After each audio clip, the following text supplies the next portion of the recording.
प्यारे बच्चों, आप सभी को मेरा प्यार भरा नमस्कार। आइए आज हम कक्षा 7 की मैजिक माइंड की पुस्तक मनस्वी का पठन पाठन करते हैं। प्यारे बच्चों, आइए आज हम कक्षा 7 का पाठ नंबर 2 सुख की तलाश का पठन पाठन करते हैं। प्रत्येक प्राणी के मन में सुख मिलने की कामना रहती है। हर कोई कामना करता है कि हमें सुख मिले। पढ़ाई लिखाई में आगे रहना तो हम सबके लिए जरूरी है, पर क्या यह भी जरूरी है कि सदा टॉप पर ही रहे? क्या ऐसा जरूरी है कि हम हमेशा टॉप पर ही रहें? नहीं, ऐसा जरूरी नहीं है। सभी टॉप पर कैसे रह सकते हैं? क्या कोई शौक रखना समय की बर्बादी है? सच्चा सुख आखिर है कहाँ? 8वीं कक्षा में पढ़ने वाली शालू के परिवार को भी सुख की तलाश थी। क्या वह पूरी हुई? आइए कहानी में पढ़कर जानते हैं। तो हमें यहाँ पर देखने को मिलेगा कि सच्चा सुख कहाँ निहित है। आइए पढ़ते हैं और जानते हैं। शालू घर का नाम है, तो इस बच्ची का नाम शालू है, जो कि इसके घर का नाम है। स्कूल के रजिस्टर में अंकित नाम शालिनी वर्मा। तो इसका पूरा नाम क्या है बच्चों? इसका पूरा नाम है शालिनी वर्मा। और इसका घर का नाम क्या है? शालू। उम्र यही कोई 13 वर्ष। कक्षा 8 की छात्रा। दुबली पतली काया। तो कैसी लड़की है? बिल्कुल पतली दुबली है। कद उम्र की तुलना में कहीं थोड़ा अधिक। समझदार भी कुछ ज्यादा। कुशाग्र बुद्धि। कुशाग्र बुद्धि मतलब बहुत तेज बुद्धि वाली लड़की है ये। बोलती कम, लेकिन स्थितियों को अपनी दृष्टि से जांचती परखती ज्यादा। तो ये ज्यादा वाचाल नहीं है, ज्यादा शब्दों का प्रयोग नहीं करती, लेकिन दुनिया को अच्छे से देखती परखती है। तत्वित बुद्धि ऐसी कि कभी कभी तो बड़े बड़े भी बगले झांकने लगते हैं। बगले झांकने का मतलब बड़े भी हैरान रह जाते हैं कि इसमें बुद्धि कितनी ज्यादा है। माता पिता दोनों ही नौकरी करते हैं। एक नए नए शहर का रूप ले रहे कस्बे में सभी भागते हुए एक के पीछे एक। किसी को फुर्सत नहीं। हर कोई रोज रोज की एक नई चिंता को जन्म देता हुआ। तो यहाँ पर हम क्या देखते हैं कि सबका जीवन कैसा है? बहुत ही अस्त व्यस्त है। हर कोई इधर से उधर भाग रहा है, किसी को फुर्सत नहीं। हर कोई रोज एक नई चिंता को जन्म देता हुआ। शोर धूल धुआं निरंतर बढ़ता हुआ। तो ये तो हमारे रोजमर्रा की जिंदगी का ही एक रूप है। हम सड़कों पे क्या देखते हैं? धुआं है, शोर है, लोग इधर से उधर भाग रहे हैं, किसी को किसी की परवाह ही नहीं है। भाग दौड़ की आपाधापी में हर कोई एक दूसरे को धक्का देकर आगे बढ़ते जाने की जल्दी में। हर किसी को जल्दी है कि मैं अपने काम पर जल्दी पहुंचूं, मैं अपने गंतव्य पर जल्दी पहुंचूं। इसीलिए सब एक दूसरे को धक्का दे देकर आगे बढ़ते जा रहे हैं। सब कुछ एक दूसरे में के गड़मड़। जो चीज कुछ समय पूर्व सही लग रही थी, अगले ही क्षण वह गलत। संशय। संशय मतलब जिसमें हम नहीं समझ आता है हमें कि कई चीज सही है या गलत है। संशय एवं अविश्वास के भावों में डूबे चेहरे और किन्हीं के बीच घुटता पिसता बचपन, नन्हा मासूम बचपन। तो आजकल माँ बाप को बिल्कुल भी टाइम नहीं है। माँ बाप अपने अपने कामों में व्यस्त है। बच्चों को समय देने के लिए उनके पास समय ही नहीं है। इसलिए बच्चों का बचपन कैसा हो गया है आजकल? बहुत ही अस्त व्यस्त हो गया है। शालू भी उन्हीं में से एक है। शालिनी नाम दादी ने दिया था। तो शालू को नाम शालिनी किसने दिया था? दादी ने दिया था। जब वह छोटी थी, बहुत छोटी, तो हमेशा खिलखिलाती रहती थी। भाई बचपन में आपको कुछ नहीं पता होता, दीन दुनिया का हमें कोई ज्ञान नहीं होता, तो हमारा बचपन कैसा होता है? बिल्कुल मासूम होता है। हमें किसी चीज का ज्ञान नहीं होता, तो बचपन में तो बच्चे खिलखिलाते ही रहते हैं। दादी ने खुद ही बताया था, जब वह नन्ही बच्ची थी तो कभी रोती ही नहीं थी। यदि यह सब कुछ उसके मन के अनुरूप होता तो खिलखिलाहट और बढ़ जाया करती। तो कहते थे कि बचपन में वो इतनी हंसमुख थी कि वो रोती ही नहीं थी, और अगर उसके स्थितियां उसके हिसाब से होती थी तो वो और भी अधिक हंसती थी। अन्यथा वह एकदम चुप मौन हो जाती थी, और जब स्थिति उसके हिसाब से नहीं होती थी तो वो चुप हो जाती थी, पर रोती नहीं थी। उसकी नाराजगी का पता उसकी चुप्पी से ही चलता था। तो आपने देखा है जब बच्चे नाराज होते हैं तो वो रोना धोना शुरू कर देते हैं, लेकिन शालिनी कैसी थी? वो चुप हो जाती थी, और जब वो चुप हो जाती थी घर वालों को पता चल जाता था कि शालिनी नाराज है। माता पिता तो उसकी इस चुप्पी से कभी कभी घबरा जाते थे। तो माता पिता को तो बहुत बुरा लगता था कि भाई हमेशा हंसने खेलने वाली लड़की हमेशा चुप कैसे हो गई। माता पिता दोनों ही नौकरी करने के कारण घर का सारा काम दादी ही संभालती थी। क्योंकि उसके दोनों ही माता पिता नौकरी पर जाते थे, इसलिए घर की जिम्मेदारी किस पर थी? दादी पर थी।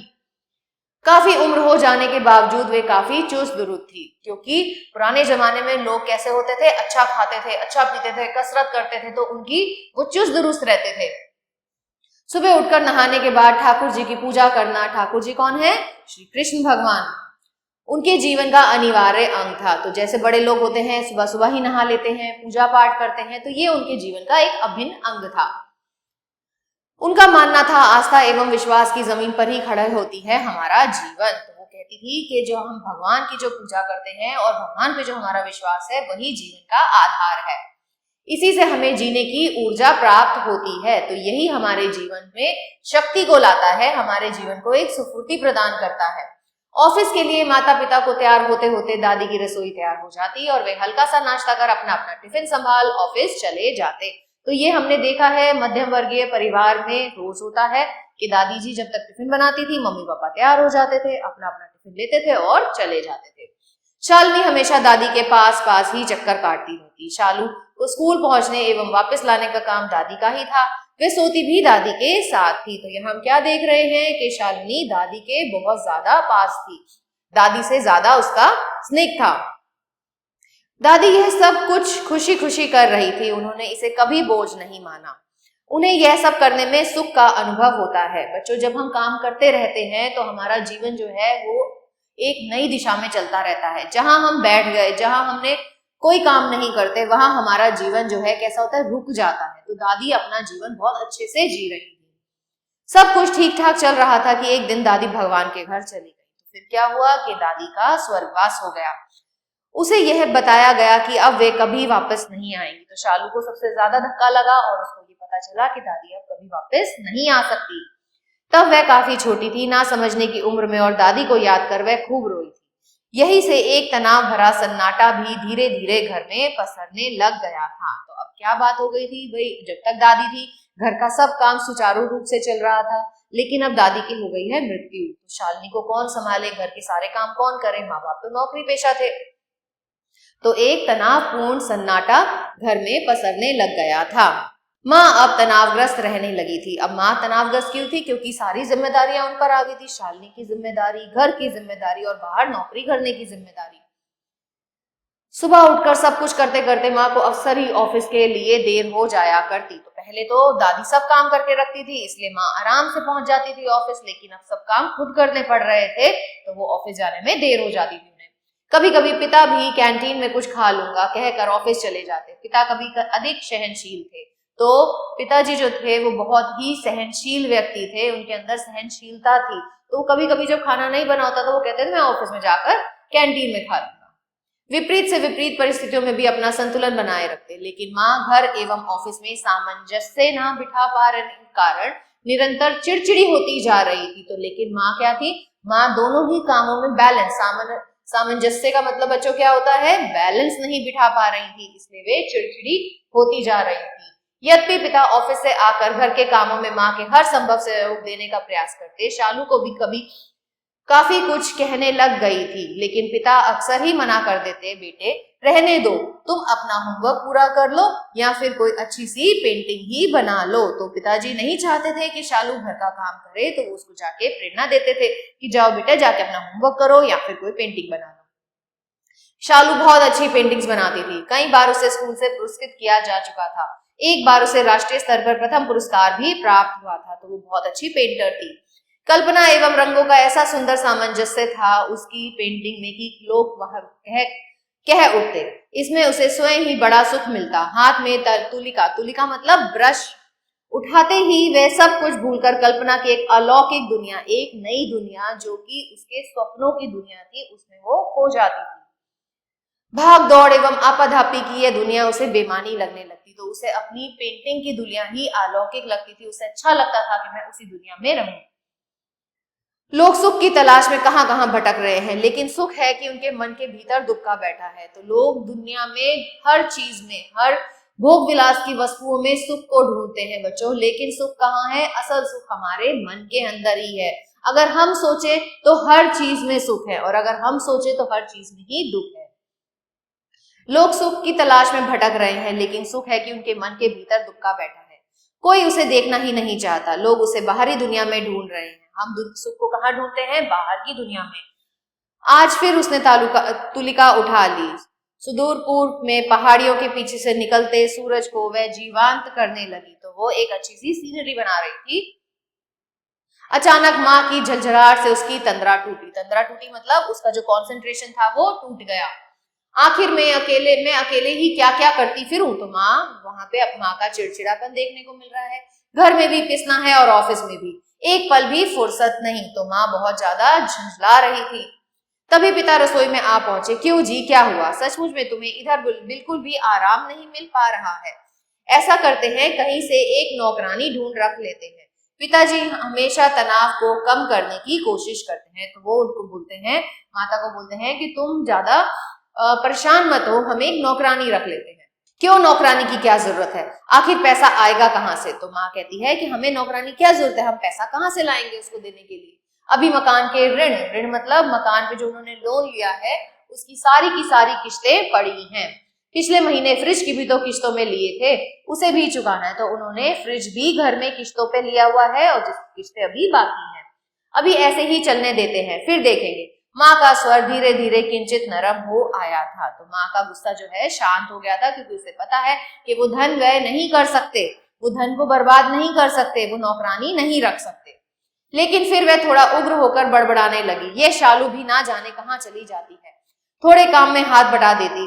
अब वह इतनी छोटी तो रही नहीं कि कुछ ना कर सके। तो माँ चाहती थी कि शालू उसका हाथ बटाए।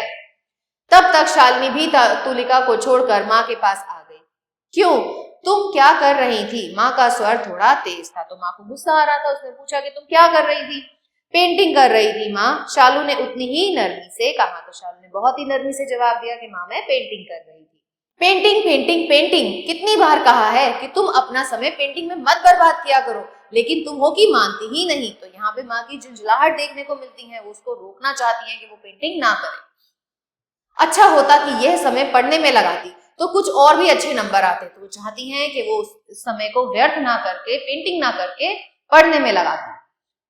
जीवन में कुछ बनने के लिए हमेशा टॉप पर रहना जरूरी है। तो माँ की धारणा क्या है कि अगर हमें जीवन में कुछ बनना है तो हमें सर्वश्रेष्ठ टॉपर बनना पड़ता है, अन्यथा मेरी ही तरह टाइपराइटर पर उंगलियां घिसती रह जाओगी। तो माँ को इस बात की झुंझलाहट थी कि वो एक टाइपराइटर पर बैठ के काम करती है। अगर उन्होंने और अच्छी शिक्षा प्राप्त की होती तो वो ऑफिसर बनती। डांटते हुए अनजाने में ही माँ ने अपनी महत्वाकांक्षा उस पर थोप दी थी। तो हम बच्चों यही काम करते हैं, जो माता पिता होते हैं अपनी अधूरी इच्छाएं बच्चों पर लाद देते हैं। शालिनी कुछ सहम सी गई। अब माँ को कौन समझाए कि पेंटिंग कोई फालतू काम नहीं, यही तो वह समय होता है जब वह अपने को पूर्णतः तनाव मुक्त महसूस करती है। तो बच्चों ये बहुत जरूरी है कि आप कुछ ना कुछ ऐसा काम करें जिससे आपको तनाव ना हो। आजकल की दुनिया तो तनाव से ही भरी हुई है। हमें कोशिश करनी चाहिए कि हम कुछ ऐसा काम करें, कुछ ऐसा प्रोडक्टिव वर्क करें जिससे कि हम स्ट्रेस से यानी कि तनाव से दूर रह सकें। जीवन में काफी कुछ जो अधूरा है, खाली है, उसे इस पेंटिंग से ने ही तो भरा है। हाथ में यदि यह तुलिका नहीं होता तो अब तक तो ना जाने कैसे और कितनी कुंठाएं उसके मन में घर कर गई होती। तो यही वो पेंटिंग है जो कि उसके मन को शांति प्रदान करती है, उसके मन को सुख प्रदान करती है। और अगर वो पेंटिंग नहीं कर रही होती तो उसका मन कुंठित हो चुका होता। उसके मन की बात को पिताजी कुछ कुछ समझते हैं, यही कारण है कि वे हमेशा ही उसे पेंटिंग के लिए प्रोत्साहित करते रहते हैं। लेकिन पिताजी पृथक थे माताजी से। वो चाहते थे कि लड़की जो है वो तनाव रहित रहे और वो पेंटिंग करे। कई एक पेंटिंग तो उसकी प्रेरणा से ही बन गई पाई है। उन्हें जब भी समय मिलता है शालू की पेंटिंग्स को देखने और उसकी सराहना करना नहीं भूलते। अक्सर ही वे ऐसा समय ढूंढकर निकाल ही लेते थे। वे कहते हैं, देखो बेटा, व्यक्तित्व में निखार केवल पढ़ने से नहीं आता, आसपास में जो कुछ भी घट रहा है उसके प्रति संवेदनशील होना भी जरूरी है। तो बच्चों, अगर आप सिर्फ किताबी कीड़ा बनकर रह जाते हो तो आप कितनी सफलता प्राप्त कर सकते हो? आप बिल्कुल सफल नहीं हो सकते। क्यों? क्योंकि हमें दुनिया का ज्ञान नहीं होगा। असली किताब तो यह दुनिया ही है जो हमें बहुत कुछ सिखाती है। इसीलिए किताबी ज्ञान से अधिक हमें दुनिया का भी ज्ञान होना चाहिए। आज सुख के क्षण दुर्लभ होते जा रहे हैं। हमें छोटी छोटी बातों में सुख को तलाशने की आदत डालनी चाहिए। जीवन वास्तव में है क्या? सुख की तलाश ही तो है। तो हम क्या कर रहे हैं? हम सिर्फ सुख की तलाश कर रहे हैं। भोग विलास के साधन तो हम इकट्ठा कर लेते हैं, लेकिन वो हमें अंदरूनी सुख नहीं प्रदान कर पाते। पिता की बातें सुनते सुनते वे अक्सर ही कहीं खो जाती है। शायद इसी सुख की तलाश में वह स्कूल के बगीचे में अक्सर ही खींची चली जाती है। तो उसे नेचर के आसपास रहना पसंद है। तरह तरह के रंग बिरंगे फूलों पर मंडराती इंद्रधनुषी तितलियों की छवि तो जैसे हमेशा हमेशा के लिए उसकी आंखों में बस गई है। वह अक्सर उससे बातें करती रहती है। शायद ऐसे में ही उसे सुख मिलता है। तो उसे कहाँ सुख मिलता है? प्रकृति की गोद में उसे सुख मिलता है। सुख के ऐसे ही ना जाने कितने अनमोल क्षणों को उसने अपनी पेंटिंग्स में मूर्त रूप दिया है। तो वो इन्हीं की पेंटिंग्स बना बनाकर सुख की तलाश करती है, अपने मन के दुख को कम करती है। इन्हें वह जब भी देखती है उसके चेहरे पर एक अलौकिक दीप्ति मतलब एक अनक सी चमक, एक भगवान जैसी चमक उसको दिखाई देती लगती है। आज फिर वह कहीं खोई हुई क्यों है? क्योंकि माताजी को नहीं पसंद कि वह पेंटिंग करे। उसे इस तरह चुप मौन देख पिता टोकते हैं, क्यों बेटा, कहाँ खो गई तुम? इस तरह से, कुछ नहीं, बस यूं ही शायद सुख की तलाश कर रही हूँ, शालू किंचित मुस्कान के साथ उत्तर देती है। पिता के चेहरे पर भी एक हल्की सी मुस्कान की रेखा खिंच आती है। तभी पीछे से माँ की आवाज सुनाई देती है, और मैं तुम दोनों की तलाश कर रही हूँ कि भैया घर के काम करवा दो। तो ठीक है, शालू खिलाई, माँ हम सब मिलकर तलाशेंगे सुख। और माँ ने उसे गले से लगा लिया। तो माँ प्रेम तो बहुत करती हैं, लेकिन वो बस अपनी झुंझुलाहट दिखा रही थी। तो यह पाठ किसने लिखा है बच्चों? रमेश चंद्र पंत जी ने लिखा है। आइए इसके शब्दार्थ देखते हैं। कुशाग्र मतलब तीव्र, संशय मतलब संदेह, अविश्वास जिस पर विश्वास ना हो, सहनशील सहने की सक्षम, अलौकिक विलक्षण। आइए देखते हैं इसका अभ्यास कार्य। पहले मौखिक प्रश्न देखते हैं। शालू का स्कूल का नाम क्या था? उसका था शालिनी वर्मा। शालू कौन सी कक्षा में पढ़ती थी? शालू 8वीं कक्षा में पढ़ती थी। शालू के माता पिता क्या करते थे? वे दोनों ही नौकरी करते थे। तनावग्रस्त कौन रहने लगी थी? तनावग्रस्त माताजी रहने लगी थी। शालू को स्कूल में किस कार्य के लिए पुरस्कृत किया गया था? उसे पेंटिंग के लिए पुरस्कृत किया गया था। सही विकल्प पर निशान लगाइए। शालू की उम्र क्या है बच्चों? वह 13 वर्ष की है। आस्था एवं विश्वास की जमीन पर खड़ा होता है हमारा जीवन। शालू बहुत अच्छी बनाती थी पेंटिंग। शालिनी के पिता किश्तों पर लाए थे फ्रिज। सही विकल्प पर सही का व गलत वाक्य पर गलत का निशान लगाइए। शालू बचपन में बहुत बोलती थी, तो शालू बचपन में कम बोलती थी, तो ये गलत है। शालू पढ़ने में बहुत तेज थी, बिल्कुल सही। शालू दादी के पास सोती थी, बिल्कुल सही।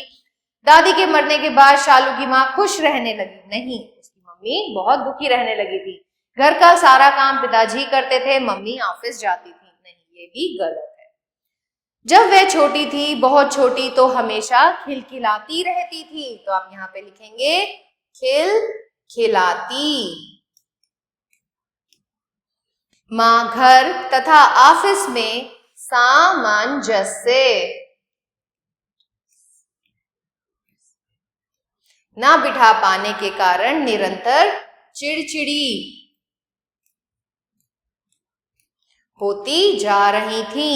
बस यूं ही शायद सुख की तलाश कर रही थी। तो बच्चों ऐसे ही बाकी के भाग आप अपने आप से अपनी उत्तर पुस्तिका में करेंगे। आइए प्रश्नों के उत्तर देखते हैं। शालिनी के विषय में जानकारी दीजिए। तो शालिनी एक बहुत ही हंसमुख बच्ची थी, जो कि दुबली पतली काया की थी। वह 13 वर्ष की है, 8वीं कक्षा की छात्र है, जिसे पेंटिंग बनाने में ही जीवन का सुख अनुभव होता है। दादी ने शालिनी का नाम क्यों रखा था? क्योंकि वह बहुत ही खिलखिलाती रहती थी। बचपन में वह बहुत अच्छे स्वभाव की थी। दादी के चले जाने के बाद शालिनी की माँ चिड़चिड़ी क्यों हो गई थी? क्योंकि घर के सारे काम का बोझ उन पर आ गया था और वो घर और ऑफिस में सामंजस्य नहीं बिठा पा रही थी। शालिनी को किस चीज का शौक था? तो शालिनी को बच्चों पेंटिंग करने का शौक था। उसकी माँ को यह बात क्यों पसंद नहीं थी? क्योंकि उसकी माँ चाहती थी कि वह पढ़ लिख कर कोई अच्छे ओहदे पर नौकरी करे, ना कि उसकी तरह सिर्फ टाइपराइटर पर टाइप करे। शालिनी के शौक के विषय में उसके माता पिता का क्या दृष्टिकोण था? उसके पिताजी तो हमेशा यही चाहते थे कि वे पेंटिंग करके अपने मन के दुख को कम करे और सुख की प्राप्ति करे। वहीं माताजी चाहती थी कि वह पेंटिंग में समय व्यर्थ ना करके अपने पढ़ाई में समय लगाए, ताकि वह क्लास की टॉपर बन सके। आशा करती हूँ आपको यह पाठ अच्छे से समझ आया होगा। मिलते हैं अगले पाठ में, तब तक के लिए आभार।